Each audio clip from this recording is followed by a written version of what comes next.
très agréable. Bonsoir à tous, je suis ravi d'être là. En fait, c'est ma première intervention en tant que cofondateur d'Infilo, sachant que j'en ai fait beaucoup en tant que cofondateur d'ETIRES. ETIRES est un master de philosophie action qui s'est donné pour objectif de redonner les outils de la philosophie à ceux qui dirigent le monde. Et Infilo est une formation en leadership éthique et en éthique du leadership. C'est une formation exécutive pour cadres dirigeants. La petite réflexion que je vais vous présenter aujourd'hui est un peu troublante. Elle est un peu angoissante même, si j'arrive à la retrouver. Voilà. La machine. La machine, alors soyons clairs, je ne parle pas de la machine, le tracteur, le marteau-piqueur, ce genre de choses. Je parle de l'ensemble de l'univers machine qui nous accompagne maintenant. Ça comprend donc les machines dites outils, ça comprend les systèmes informatiques, ça comprend l'intelligence artificielle. Donc cet immense ensemble qui est en train de bouffer la Terre, littéralement. C'est-à-dire que ça mange 95% à peu près de l'énergie produite hors chauffage. Ça mange entre les 2 tiers et 80% suivant les estimations des ressources naturelles. Donc c'est une espèce non seulement un peu étonnante, mais en plus envahissante. Alors pourquoi je vous parle du terme espèce? Parce qu'en fait, j'ai grandi dans un monde, et un certain nombre d'entre vous ici aussi, avaient 3 espèces à peu près connues, qui est grosso modo l'ordre du microbien, l'ordre du végétal et l'ordre de l'animal, sachant que nous faisons partie de l'animal. Et des milliards d'années d'évolution ont fait que grosso modo, ces 3 espèces sont arrivées à vivre ensemble. Et puis un jour, il est sorti, au mois de décembre dernier, une expérimentation assez intéressante qui était, vous prenez un microbe qui est habitué à vivre dans l'estomac du chat, vous le mettez dans la souris, que se passe-t-il? Eh bien la souris va se faire bouffer par le chat parce que le microbe a décidé de retrouver son environnement d'origine. Cette expérimentation est particulièrement intéressante et particulièrement prégnante parce qu'en fait, on s'aperçoit que dans la définition de l'identité humaine, il va falloir s'accrocher de plus en plus pour savoir qui on est. Puisqu'on n'est pas un corps, on change de toutes les molécules tous les 7 ans. On n'est pas un esprit, puisque notre esprit, on sait qu'il est conditionné par l'inconscient, le subconscient, le moi, le surmoi, qu'il est conditionné de plus en plus, et ça c'est des très grandes avancées de ces dernières années, par la manière dont nos fonctions exécutives sont mises en œuvre par notre cerveau, par notre cognition. Il y a énormément de travaux là-dessus, et c'est une des voies pour le plus que nous, justement, c'est de résoudre nos problèmes de cognition. On s'aperçoit que nos grands-parents, au travers de l'épigénétique, déterminent notre comportement quand on arrive dans des situations qu'on ne connaît pas. Donc, dire « je », c'est compliqué. Et là surgit la machine. Et la machine, qu'est-ce qu'elle fait? Elle me regarde, parce qu'elle était construite pour ça, et elle me dit « ben quoi? En fait, j'ai envie que tu fasses des choses qui m'intéressent. » Alors évidemment, la machine n'est pas une espèce, soyons clairs. Hein. C'est juste un jeu pour essayer de comprendre ce qui est en train de se passer. Dans la machine qui me dit ça, elle dit pourquoi est-ce qu'elle dit ça en fait? Elle dit ça, donc elle essaye de capter mon attention. Je ne sais pas si vous avez lu le livre récent sur la civilisation du poisson rouge, et en particulier sur l'économie de l'attention, qui est un livre qui est particulièrement intéressant, je vous conseille, qui est facile. Et la machine, elle nous dit quoi? Elle nous dit, je vais te bouffer l'énergie, j'ai envie de toi en fait comme d'un élément de mon système à moi, et non plus de moi comme un élément de ton système à toi. Et en particulier, je vous conseille de regarder la prochaine fois que vous allez sur l'autoroute les stations-service, les pompes à essence. La pompe à essence, vous avez 17 interdictions inscrites sur une pompe standard. Entre interdiction du billet de 500, interdiction du billet de 200, interdiction de payer par carte machin, par carte truc, de ceci, de téléphoner, de cela. Vous avez un ensemble de règles qui vous sont imposées. Ils en ont rajouté une 18e, qui est assez fascinante dans la quasi-totalité des stations-service où je vais, en tout cas, c'est que le tuyau est trop court. Vous n'avez pas remarqué ça? Dans le temps, on avait des tuyaux longs qui nous permettaient de passer de l'autre côté sans problème. Aujourd'hui, le tuyau est toujours trop court, vous êtes obligé de passer au-dessus de la voiture. Pourquoi? Parce qu'à un moment donné, la logique de production, de productivité a raccourci le tuyau parce que ça coûtait cher d'avoir du tuyau en trop long. Donc le système machine, l'espèce machine, m'a dit « Écoute mon chéri, tu vas faire un effort parce que moi, j'ai pas envie de dépenser pour un tuyau long, même si ça te plaît. » Je dis « Bon, d'accord, ok. » Mais alors, en fait, pourquoi tu fais tout ça, toi, espèce machine? Question. On sait que, quel que soit le système qui soit en marche, quelle que soit l'espèce qui soit en marche, ça repose toujours sur un certain nombre de valeurs et de règles initiales. Et notre système machine est aussi inscrit dans un ensemble de règles et de valeurs initiales. Si vous prenez un système de contrôle de gestion, par exemple, un système de contrôle de gestion a décomposé les règles en un certain nombre de règles et il dit qu'il faut atteindre un certain nombre d'objectifs par rapport aux règles qui sont fixées par la société dans laquelle on vit, donc par exemple la rentabilité financière, qui est une règle parmi d'autres qu'on a mise à l'intérieur. On a poursuivi ça en disant il ne faut pas que le téléphone personnel soit plus de temps, il ne faut pas que ceci, il ne faut pas que cela, et tout. Donc on a un ensemble de règles là-dedans. Si on remonte sur les méta-règles, ce qu'on s'aperçoit, c'est que ce qu'on a injecté dans l'espèce machine, dans le système machine, c'est quoi? C'est des règles de propriété, de productivité, de profit financier, de sécurité. Et c'est toutes ces règles-là qui aujourd'hui évoluent dans la quasi-totalité des systèmes qui gouvernent nos vies. C'est ces règles-là qui vont s'appliquer sur nous. C'est-à-dire que la règle est plus importante que le destinataire du service apporté par la machine. Parce qu'on a inscrit ces règles-là. C'est comme ça, c'est tout. Donc ça veut dire que si à un moment donné, on se retrouve dans un affrontement avec la machine, quel qu'il soit, et on sent de temps en temps, et l'histoire du tuyau d'essence nous le rappelle qu'on peut rentrer dans un affrontement un jour. Moi, je me suis déjà énervé contre le tuyau d'essence. Et quand j'étais banquier, on avait quand même 3% des clients chez BNP Paribas qui, quand ils étaient face aux distributeurs, parlaient aux distributeurs. Mais ils lui parlent vraiment. Et on a tous parlé à une machine un jour ou l'autre. Donc on voit qu'on a cet échange-là. Mais on voit que, quand même, malgré tout, on ne parle pas à un égal du tout. On parle à quelque chose qui est différent de nous et qui repose sur ces règles-là. Mais où suis-je, moi, dans ces règles-là? Parce que l'humain, au milieu de tout ça, ce qu'on voit, c'est qu'il est poussé en dehors du système productif. Aujourd'hui, le système productif est tenu par les machines. Il est complètement tenu par les machines. Ce que disait Blanche Gardin est très vrai tout à l'heure. Qui sait fabriquer un avion? Qui sait même fabriquer un plateau repas? Je vis à moitié à Paris, à moitié en Ardèche. Oui, là, je vois des gens qui savent encore fabriquer des choses, des meubles, des tables, voire même faire pousser à manger. Mais aujourd'hui, qui sait faire ça parmi nous aujourd'hui? C'est de plus en plus... On est poussé dehors.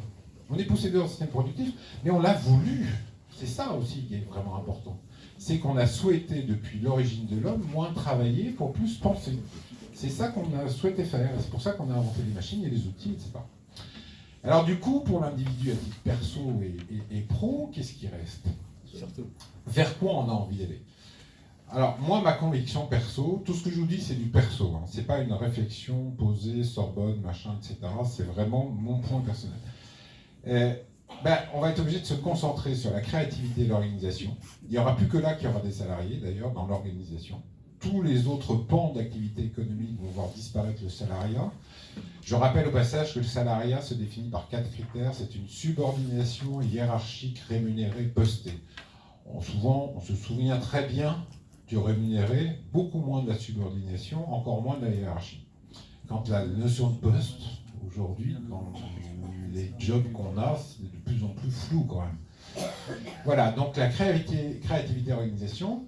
Le deuxième grand point sur lequel l'humain reste indispensable, parce qu'on a besoin d'humains pour parler aux humains, c'est tout ce qu'on appelle le care, comment on va accompagner nos anciens, nos aînés, sachant que toute la population mondiale vieillit et vieillit rapidement maintenant parce qu'il y a moins d'enfants et il y a de plus en plus de vieux qui vivent de plus en plus longtemps.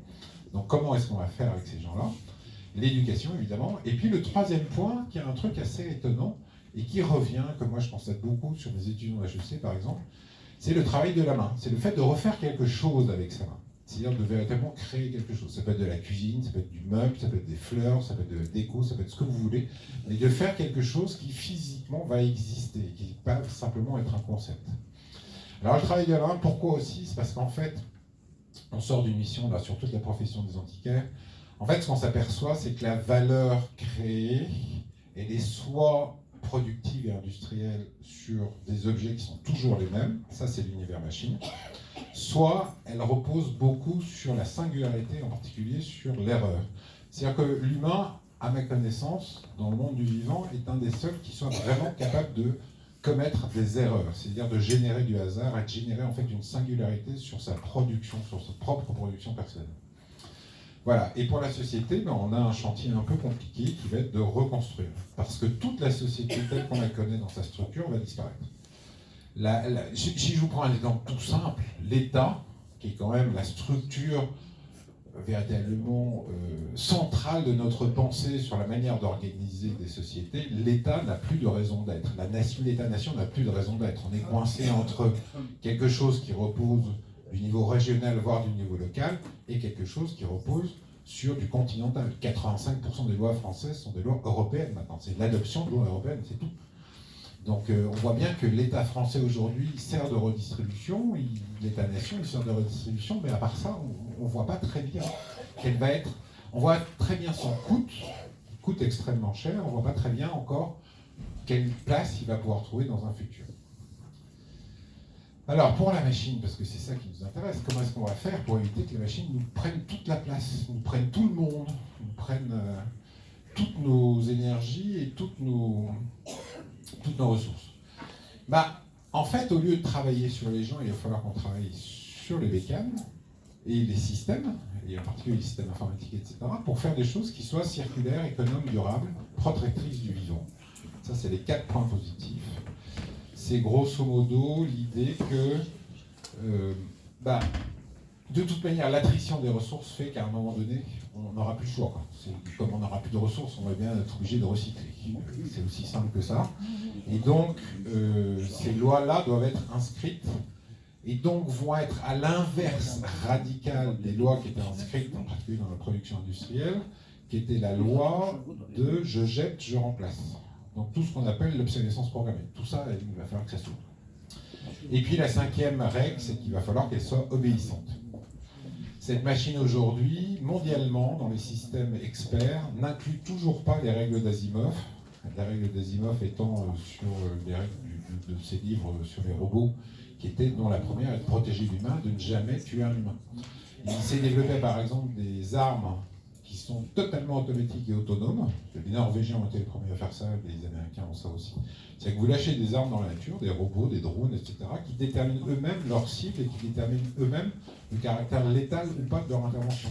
Moi, je suis, mais alors radicalement contre ça. C'est-à-dire que si on abandonne à la machine la capacité de décider quel humain doit tuer, on est fichu. Pour le coup, en tant qu'espèce, nous, humains, on est fichu. C'est-à-dire que ça oblige véritablement à rendre les machines de nouveau obéissantes à un humain quel qu'il soit. Et puis il faut qu'on aille vers une nouvelle économie. Alors le premier des critères, c'est la sortie de la rente. On a une économie qui est très largement basée sur la rente. C'est-à-dire que j'ai acquis un actif, j'ai accumulé des actifs, je vais tirer du revenu de ces actifs. C'est vrai dans à peu près tous les secteurs. C'est vrai tant que les ressources sont infinies. À partir du moment où les ressources ne sont plus infinies, vous voyez le prix des appartements à Paris, par exemple, on est sur une rente sur le prix des appartements à Paris, une rente de propriété. Cette rente ne fonctionne plus dans un monde dans lequel l'ensemble de la société est en train de dégringoler en termes de revenus financiers et salariaux. Puisque en fait, ce qu'on voit, c'est qu'on a une petite tranche qui est tout en haut, enfin c'est très net chez les Américains, un peu moins chez nous, et puis tout le reste, après, il gagne sa vie comme il peut, et le prix des loyers à Paris, aujourd'hui, n'est plus un prix accessible pour des gens standards, comme vous et comme moi, qui gagnons jusqu'à, je sais pas quoi, 4 000, 5 000, 6 000 euros par mois. On n'arrive plus à se loger à Paris, c'est juste pas possible. Donc il faut sortir de la rente, il faut être basé sur le durable, et puis surtout le troisième point, c'est qu'il va falloir travailler très fortement la valeur informationnelle. On a fait beaucoup de missions de philo là-dessus, sur la maîtrise en particulier des trappes à information, tout ce qu'on appelle en fait les bulles informationnelles, etc., comment les casser. Ça, grosso modo, la vraie valeur demain pour une entreprise, c'est la valeur de l'information. Ce sont nos données qui ont de la valeur. Je suis absolument confus pour la faute d'orthographe. Sont nos données qui ont de la valeur dans un monde où le coût de production va tendre de plus en plus vers zéro. On voit cette bascule avec la montée de la blockchain en ce moment, où en fait dans la blockchain, c'est plus le fait de posséder qui est important, c'est le fait de savoir quel usage on va en faire et de quelle manière en fait les gens vont nous acheter cet usage ou pas. Voilà, et puis je vais terminer quand même avec 2 petites voies aussi pour travailler, quels outils et démarches possibles. Alors moi je crois beaucoup à la monnaie comme étant un facteur orientant des populations et des sociétés. Alors il y en a une que je défends depuis longtemps qui est seule, grosso modo, c'est une carte de crédit avec du crédit carbone dessus. Ça vient d'être lancé par les Suédois. Ça va être extrêmement intéressant. Si vous reprenez les gilets jaunes par exemple, si vous avez une carte de crédit avec crédit carbone et que vous êtes un paysan qui habite en Ardèche et qui ne bouge pas, vous allez recevoir de l'argent de tous les gens qui n'auront pas assez de crédit carbone pour faire ce qu'ils veulent faire, voyager, etc., et qui vont vous acheter vos crédits carbone. Donc on va faire en fait un transfert au travers de ça d'argent qui va représenter aussi la consommation du monde. C'est-à-dire que ceux qui consomment plus le monde devront payer ceux qui le consomment moins. Et ça paraît une logique, dit comme ça c'est un peu bizarre, mais c'est une logique qui est quand même relativement démocratique. C'est-à-dire que on est tous humains, chacun compte pour une voix, et quand je t'en bouffe plus, il faut que je t'achète ce que je n'ai pas, quoi. Donc voilà pour le crédit carbone. Le chaton, c'est une monnaie assez étonnante. Le chaton, c'est qu'on s'aperçoit de plus en plus qu'en fait, dans la valeur qu'on donne à nos relations, c'est l'émotion qui prime. Et on ne sait pas mesurer l'émotion. On ne sait pas faire. Alors que quand on voit l'émergence de la marque comme première active des entreprises, la plus forte valeur incorporelle, c'est la marque aujourd'hui. Et dans la marque, ce qui donne de la valeur à la marque, c'est l'émotion. Et donc le chaton, c'est une monnaie assez simple. Je vous en donne 100 à tous les jours. Vous avez une semaine pour les donner à quelqu'un d'autre. Si vous ne les avez pas donnés au bout d'une semaine, les chatons meurent. Donc vous verrez surgir sur votre écran d'application 100 chatons crevés. Je vous promets que ce n'est pas agréable. Donc vous allez les donner, vos chatons. Et par contre, quand vous recevez un chaton de quelqu'un qui vous le donne, il a une durée de vie illimitée. Et donc tous les jours, vous allez distribuer 100 chatons. Ça veut dire qu'il y a des gens qui aujourd'hui ne sont pas repérés dans la structure sociale et dans la structure financière. Allez, je vais vous donner quelques exemples. La maîtresse d'école, le type qui vous fait traverser la rue, le plombier qui était sympa, même des métiers un peu bizarres pour les drogués dans la salle, ceux qui livrent la tablette de shit, vous voyez tous ces métiers-là qui font du bien à l'humain, enfin pour ceux à qui ça fait du bien. Tous ces métiers-là qui font du bien à l'humain, je pense aussi à la gardienne d'immeuble, à la médecin sympa, etc. Et là, ils vont recevoir plein de chatons parce qu'ils vont voir du monde qui va leur dire ce que vous faites, c'est bien, et je vous ai payé pour la prestation, mais surtout, j'ai envie de vous dire que c'est bien, que je trouve que mon cœur me dit que c'est bien. Et donc, tous ceux qui ont beaucoup de chatons, puisqu'on accumule assez vite des chatons, l'exemple que je donne, c'est la chanteuse qui est au croisement de la ligne 12 et de la ligne 1, à Concorde. C'est une bonne femme qui a 54 ans, qui chante du Brel, du Brassens, du Barbara de manière absolument délicieuse. Moi, je lui donne 1 euro à chaque fois, mais c'est pas non plus ça que j'ai envie de lui dire. J'ai envie de lui dire, c'est bien ce que tu me fais, tu fais du bien dans ma journée. Enfin, voilà. Et si j'avais les 100 chatons, je lui donnerais les 100 chatons tout de suite, parce que je trouve que c'est génial.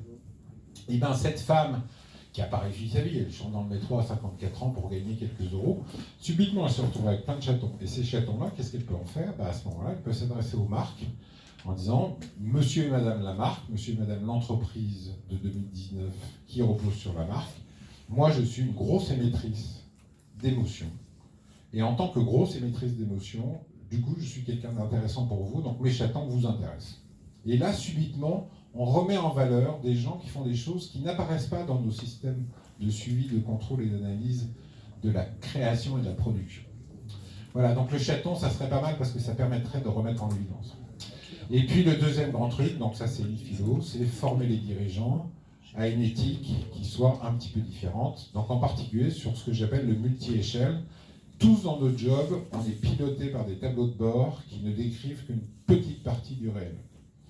Quand j'ai écouté M. Alexandre de Juniac, ancien patron d'Air France KLM et patron d'IATA maintenant, dire qu'il ne comprenait pas pourquoi les jeunes Suédois avaient le flickscam, la honte de voler, alors même qu'il ne fait que 2% des gaz à émissions de serre et qu'il avait fait tout ce qu'il fallait en plus pour devenir neutre à l'horizon 2050, j'avais juste envie de lui dire, Alexandre, oui, c'est vrai, tu fais 2% avec tes avions, mais il y a 2% de plus à cause des traînées de vapeur qui sont derrière les avions, plus le fait que tu as émis énormément de gaz à effet de serre dans les aéroports dont tu les as construits, plus le fait que tu ne comptes pas les allers-retours centre-ville-aéroport avec ton petit taxi, plus, et au global, en fait, tu fais plutôt 15-16% au total de l'émission de gaz à effet de serre. Et surtout, ce qui est derrière ça, c'est que ton aéroport, tu as tout construit dans le cadre de l'économie de l'attention, c'est-à-dire que tu as stocké des gens dans ton aéroport avec au moins 2 heures d'attente, plutôt 3, dans un endroit où il y a des boutiques, et tu les mets sous stress pour quelque part, les amener à consommer. Des consommer qui plus est des produits sous blister qu'on va jeter, etc. Je ne vous parle même pas des plastiques. Donc oui, monsieur Juniac, j'ai envie de parler avec vous pour vous dire qu'en fait, votre impact, et pourquoi est-ce que votre réputation est mauvaise, votre impact est beaucoup plus important, véritablement, que les 2% que votre kérosène est en train d'envoyer dans votre consommateurs. Donc c'est cette formation. C'est la techno. C'est cette formation qu'on monte, ça s'appelle Infilo et ça ouvre en janvier 2020.